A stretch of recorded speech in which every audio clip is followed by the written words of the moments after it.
I have been taking a lot of these small, spontaneous trips, and I never really have any money. So I thought maybe I could share some things that I do that still allow me to have these amazing experiences. And maybe with this advice, you can just get into your car or something with wheels, or maybe even just your feet, and go somewhere and be able to take advantage of this. I have traveled with a spectrum of different people with various small budgets.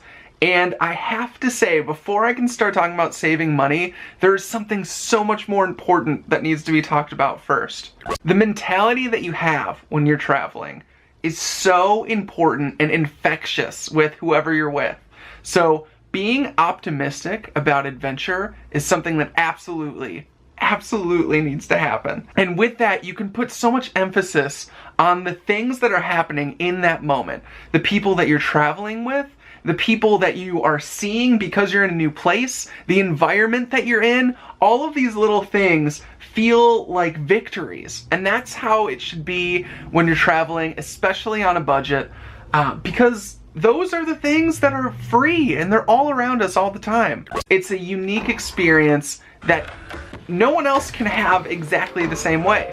And that is something that's just been so great on these trips that I've went on in the past few weeks, months, years.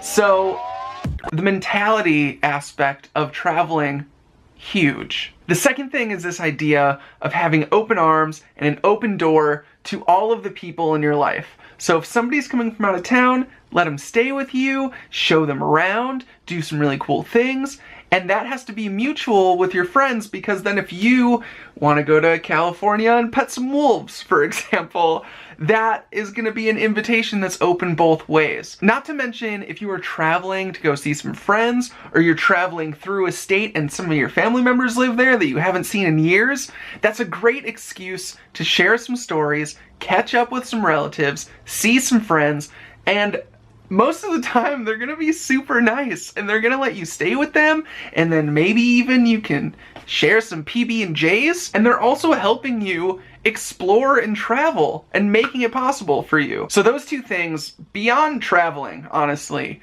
if you can keep your heart really full, even if your pocket is super empty, that's going to take you a really huge distance in so many aspects of your life. I've done various types of traveling in the past few years, whether it's driving almost around the whole perimeter of the United States and being gone for a month, taking 2-day trips right outside of Illinois, or traveling to Poland, or hanging out with people in England that I met on YouTube. There's just been this full spectrum of scenarios that I've been in, and I feel like as far as money goes, here we go. You definitely need to find out how to sleep in a car.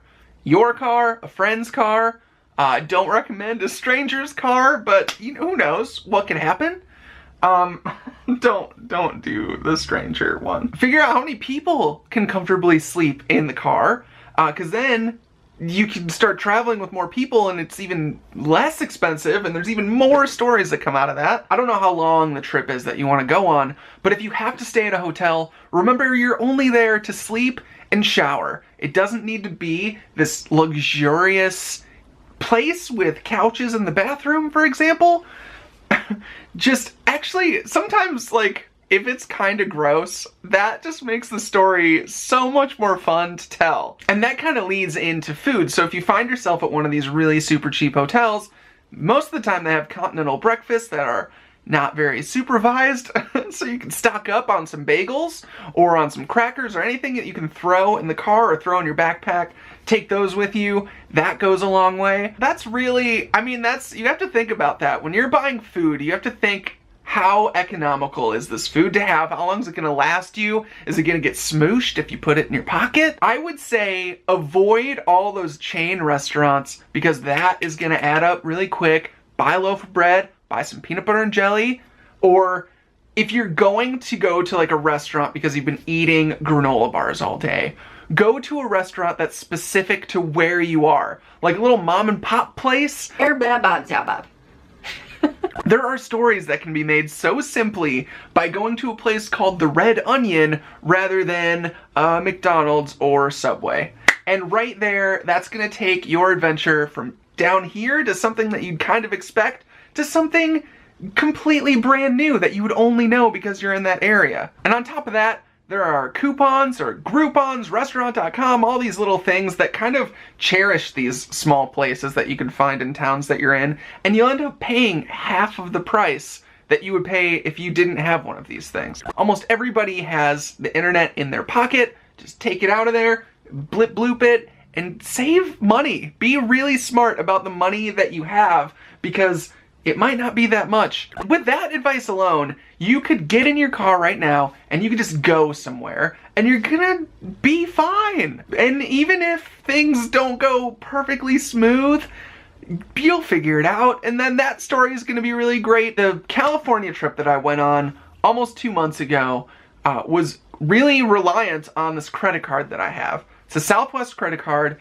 and I've been earning all of these points just by paying bills and paying rent and all these normal things, and I've been earning these points, and I got a free flight back from California. So being there for 5 days, being able to almost get eaten by a wolf, and all the transportation costs me maybe like $165. I do have to say there was a lot more driving involved. I had friends that were super nice, and they were taking me all over the place, so I really appreciate that. Now, this trip that I went on last week cost $19, and that was 2 days. We were down in Garden of the Gods, which was free, and it was beautiful, and we were just hanging out 6 hours down south.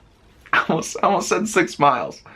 It was a little further than that. And you never would have thought that you'd come across a haunted house, meet some Kentucky prison inmates, take your car on a boat. There's just all these things that happened. You just have to go. You just have to go and be there. And things will happen because you're there. You know, things aren't gonna happen if you're just hanging out on the couch and you're like, I don't know, maybe.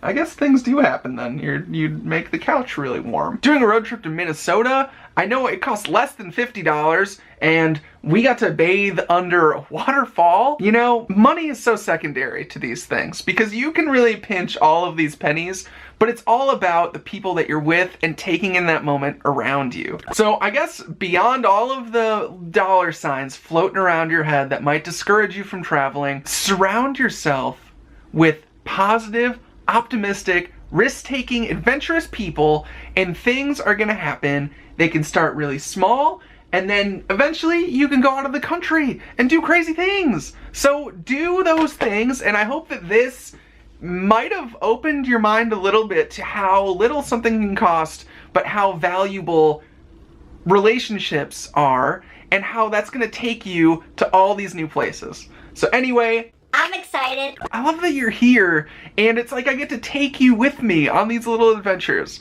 So let me know if you're going on these adventures. I'd love to see what you were doing if you wanted to film them. But thank you for subscribing to my channel and liking my videos. It makes me feel real good. But until then, I will see you next Tuesday. Bye.